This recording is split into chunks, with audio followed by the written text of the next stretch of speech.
Hey, I'm here to bring you your daily mental health enlightenment, and today is a special edition. So, there was a shooting last night, a murder to be exact. A 17-year-old young black male gunned down, shot a number of times, is dead. You know the story. Same story.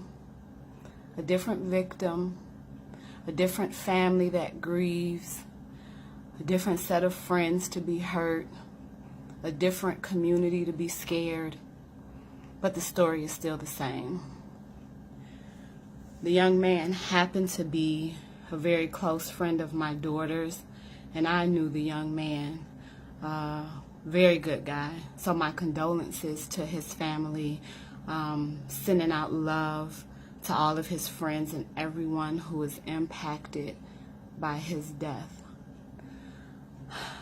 As I watched my daughter break down about the loss of her friend, and then I looked through all of her Snapchats and her Instagram and seeing everybody put up the pictures of him, remembering him, the broken heart emojis, I hurt. I hurt for my daughter because she lost a friend. I hurt for his family because they lost a loved one. I hurt for all those young adults who were on their timelines posting him because I know they're hurting. I know that their lives are forever changed. I know that they are impacted by this forevermore.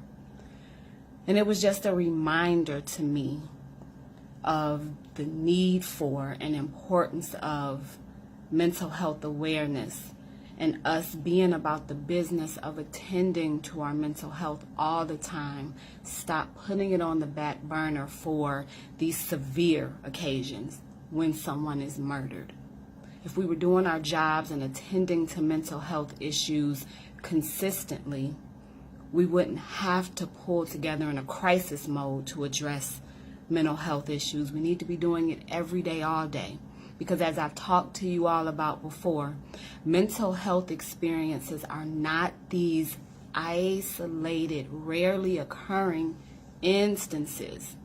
It is an everyday, everybody issue. Mental health experiences is an everyday, everybody issue. In everything we do, we experience mental health experiences, because all it is the ways that we think about, feel, and react to the situations that we're in each and every day. That's all that mental health experiences are. So I just want to break down the mental health experiences that I could just brainstorm within 5 minutes exist within the shooting that happened. You have anger. Somebody was mad at somebody about something. How is anger a mental health experience? Because it deals with emotion. And somebody allowing their emotions to control them and get the best of them. Secondly, you have violence. How is violence a mental health issue? Because it's a behavior. It is an extreme, abnormal, irreversible behavior that forever impacts everyone's lives. You have impulsivity. In a moment, I feel a certain way and I'm going to react out of that feeling in that moment. And what we know about feelings is they pass. And so the mental health experience of impulsivity is the fact that it's an emotion that you chose to allow get out of control. And then it's a thought. You convinced yourself that behaving and responding in this certain way was okay. So from there you have poor decision making, which is a mental health experience because it has to deal with the ways that you think about things, the ways that the people who did this thought about how to deal with their anger. You have the parenting issues on all sides. So the questions of, oh my God, where were the parents? The struggles that the parents had with being able to manage any behavioral issues, any conflicts, any community issues that their children were dealing with. You have the parenting issues of the parents who are grieving, not only the boy who died, but the people who are involved, because when they get caught, their lives too are lost. You have this lack of empathy, lack of concern for life, that has to deal with your emotions. That's how it's a mental health issue. You got trauma. This experience is traumatic. Like I said, I watched the trauma of all those children on my daughter's timeline, and they're going to remember this. They're going to be 30, 40, 50 talking about, I remember when I lost my friend. I remember when this happened. Trauma deals with your emotion and how you feel. It then impacts how you think about things and behave. It's a mental health issue. There's depression that comes from this, which we know is an emotion. There's grief that comes from this, which is an emotion as well. You have anxiety. Anxiety is nothing but fear and worry. So it deals with your thoughts. When you can't shut your mind down, you can't stop thinking, you're thinking too much, you're plagued by the thoughts of the traumatic events that you've lived through.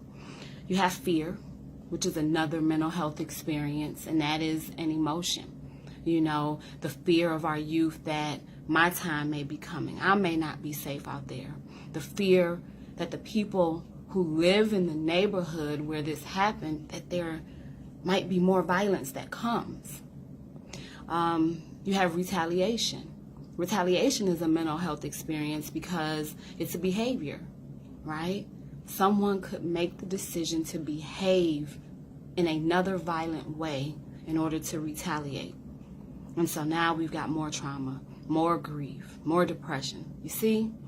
And then the last thing that I brainstormed was that death-life cycle.